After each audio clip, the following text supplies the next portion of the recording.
എല്ലാവർക്കും നമസ്കാരം. ഞാൻ രാജേന്ദ്രൻ നാറാത്ത്, ഏഷ്യാനെറ്റ് മുൻഷിയിലെ കഴിഞ്ഞ 15 വർഷക്കാലമായി ഹാജിയാറായും ഇപ്പോൾ സാഹിബായിട്ടും അഭിനയിച്ചുകൊണ്ടിരിക്കുന്നു. ഈ കോവിഡ് കാലം വളരെ ദുരിതപൂർണമായ കാലം തന്നെയായിരുന്നു നമുക്കും. ഈ സമയത്ത് നമ്മുടെ മാനസിക നിലയെ പിടിച്ചു നിർത്താൻ സഹായിച്ചത് ഒരു പറ്റം കഥകളും നോവലുകളും തന്നെയാണ്. അങ്ങനെ കുറച്ച് ചെറുകഥകൾ ഞാൻ വായിക്കാനിടയായി. അപ്പോൾ എൻ്റെ മനസ്സിലേക്ക് ഓടി വന്ന ചില ആശയങ്ങൾ കോർത്തിണക്കി ഒരു പുതിയ ഒരു രീതി ഞാൻ നിങ്ങളിലേക്ക് എത്തിക്കുകയാണ്. ഒരു ആസ്വാദന രീതി. അത് കഥയും നാടകവും സംഗീതവും ഇഴചേർത്ത് വെച്ച് പുതിയ ഒരു ശ്രവ്യാനുഭൂതി നമ്മളിൽ ഉണ്ടാവും എന്ന് ഞാൻ വിശ്വസിക്കുന്നു. എന്നാൽ വിഷ്വൽ നമ്മളിൽ തന്നെ ക്രിയേറ്റീവ് ആവുകയും കഥ പോലെ കഥാകൃത്ത് ഉദ്ദേശിച്ച പോലെ ആശയം ജനങ്ങളിൽ എത്തുകയും ചെയ്യുക എന്നുള്ളത് ഒരു വായനക്കാരന് കുറച്ചുകൂടി ആ കഥയുമായി സംവദിക്കാൻ സാധിക്കുമെന്ന് ഞാൻ വിശ്വസിക്കുന്നു. ഇങ്ങനെ ഒരു ആഖ്യാന രീതി മലയാള ചെറുകഥയിൽ നേരത്തെ ഉണ്ടായിട്ടുണ്ടോ എന്ന് എനിക്ക് അറിയില്ല. അത് കഥയുടെ കേൾവിക്ക് ഒരു പുതിയ അനുഭവം തന്നെ ആയിരിക്കും എന്ന് ഞാൻ കരുതുന്നു.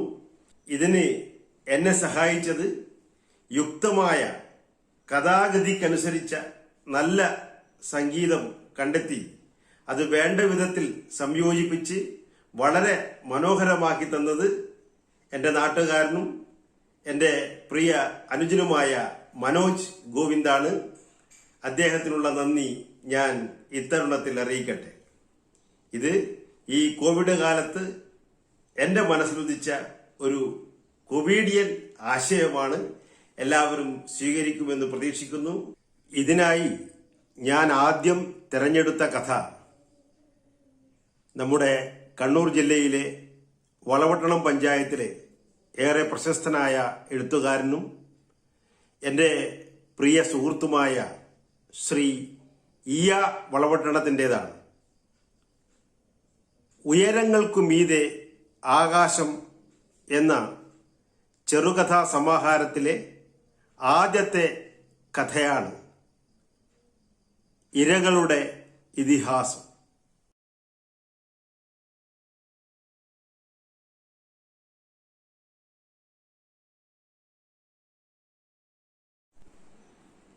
വെളിച്ചം അണയുമ്പോൾ കഥ ആരംഭിക്കുകയായി.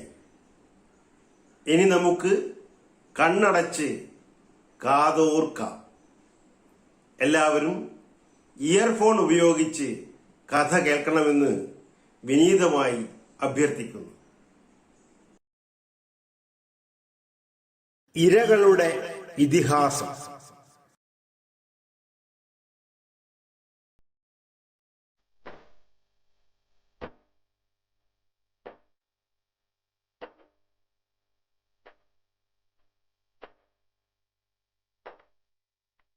പുഴക്കരികിൽ മരിച്ചവനെ പോലെ ചളിയിൽ മലർന്നു കിടക്കുന്ന മരത്തടിയുടെ മുകളിൽ ചൂണ്ടക്കാരൻ ഇരുന്നു. ഇലയിൽ പൊതിഞ്ഞ മണ്ണ് പൊതിച്ചോറെന്ന പോലെ തുറന്നു. മണ്ണിരയെ തോണ്ടിയെടുത്ത് ചൂണ്ടയിൽ കോർത്തു. എന്നിട്ട് പുഴയിലേക്ക് ചൂണ്ട നീട്ടിയെറിഞ്ഞു. ഇനി ക്ഷമയോടെ ഇര കുടുങ്ങുന്നതും കാത്തിരിക്കണം. ഇര കടിച്ചാൽ ചൂണ്ടക്കയറിന് ബലം കൂടും. അപ്പോൾ വലിക്കണം. സമയം ഏറെയായിരിക്കുന്നു. ചൂണ്ടക്കയർ അനങ്ങുന്നേയില്ല. ചൂണ്ടക്കാരൻ ദിവസത്തെ ശപിച്ചു. ചൂണ്ട വലിച്ചെടുത്തു. അലിഞ്ഞു തീരാറായ മണ്ണിരയെ ചുരുട്ടിയെടുത്ത് കളഞ്ഞു. കുപ്പിവെള്ളത്തിലെ ചെമ്മീനെ പിടിച്ച് തലയോട്ടിൽ തട്ടാതെ ചെവിക്കും തലക്കും ഇടയിലേക്ക് വിദഗ്ധമായി ചൂണ്ട കയറ്റി. ചൂണ്ടയിൽ കോർത്ത ചെമ്മീനെ പുഴയിലേക്ക് നീട്ടിയെറിഞ്ഞു. മൈതാനത്തിലേക്ക് ഇറങ്ങിയ ഫുട്ബോൾ കളിക്കാരനെ പോലെ പുഴയിൽ നെടുകയും കുറുകയും ചെമ്മീൻ പരക്കം പായുകയാണ്.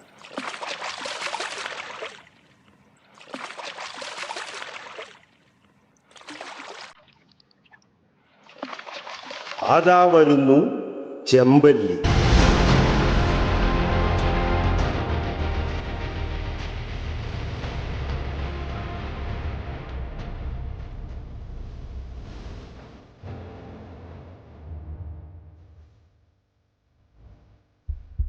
ചെമ്മീനെ കണ്ടപ്പോൾ ചെമ്പല്ലിയുടെ വായിൽ വെള്ളമൂറി.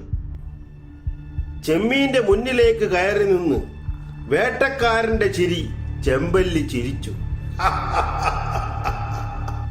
വാ വിളർത്തി പേടിപ്പിച്ചു.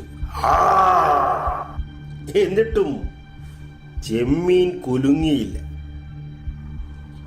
എന്നെ തിന്നാൽ ഞാനും മരിക്കും, നീയും മരിക്കും. പതിഞ്ഞ ഒച്ചയോടെ ചെമ്പല്ലിയോട് ചെമ്മീൻ പറഞ്ഞു. ചെമ്മീന്റെ പറച്ചിൽ കേട്ട് ചെമ്പല്ലിക്ക് ചിരിക്കാതിരിക്കാൻ കഴിഞ്ഞില്ല.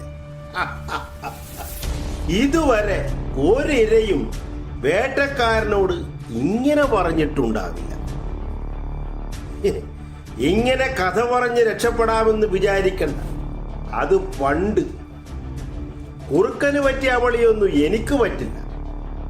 ഇരകൾ ഒരിക്കലും സംസാരിക്കരുത്. വേട്ടക്കാരന്റെ മുന്നിൽ അകപ്പെട്ടാൽ ജീവനും കൊണ്ട് രക്ഷപ്പെടാനുള്ള വഴികളാണ് നോക്കേണ്ടത്, ചെമ്പല്ലി പറഞ്ഞു.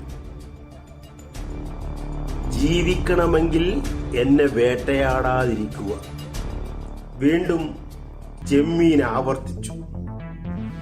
പറഞ്ഞതൊന്നും ശ്രദ്ധിക്കാതെ വാ വിളർത്തി ചെമ്മീനെ ചെമ്പല്ലി വിഴുങ്ങി.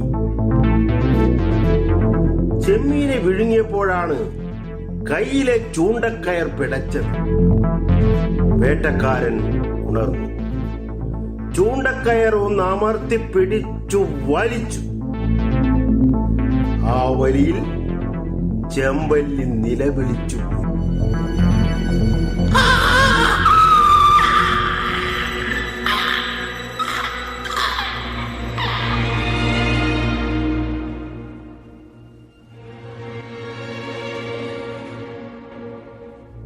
ചെമ്പല്ലിക്ക് കാര്യം മനസ്സിലായി. ആദിയോടെ പുഴയിൽ അങ്ങോട്ടും ഇങ്ങോട്ടും പരക്കം പായാൻ തുടങ്ങി. ഓട്ടത്തിനനുസൃതമായി ചൂണ്ടക്കയർ അഴിച്ചുവിട്ടുകൊണ്ടേയിരുന്നു. ഞാൻ ആദ്യമേ പറഞ്ഞതല്ലേ, വയറിന്റെ അകത്തു നിന്നും ചെമ്പല്ലിയോട് ചെമ്മീൻ പറഞ്ഞു. ചെമ്പല്ലി തല താഴ്ത്തി. ചെമ്മീൻ പറഞ്ഞത് ശരിവെച്ചു. ഇനി പറഞ്ഞിട്ട് കാര്യമില്ല, ചെമ്മീൻ പറഞ്ഞു.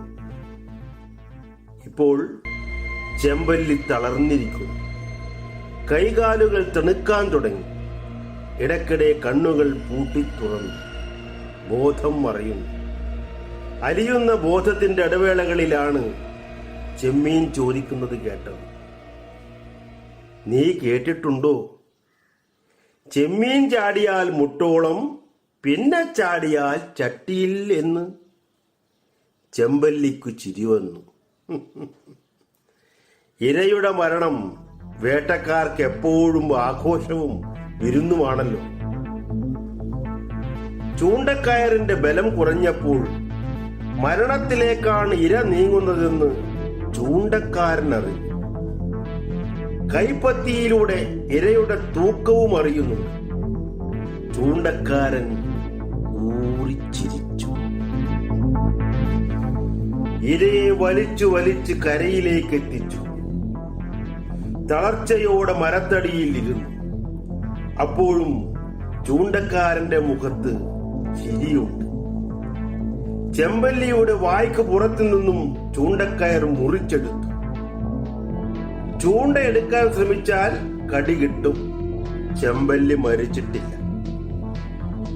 കയ്യിലെ തുണിസഞ്ചി തുറന്നു. ഇരയെ സഞ്ചിയിലേക്ക് ഇടുന്നതിന്റെ ഇടവേളയിലാണ് ചൂണ്ടക്കാരന്റെ കാൽ തെറ്റിയത്. ചളിയുടെ ആഴങ്ങളിലേക്ക് വേട്ടക്കാരൻ വീണു. ചളി വിഴുങ്ങി.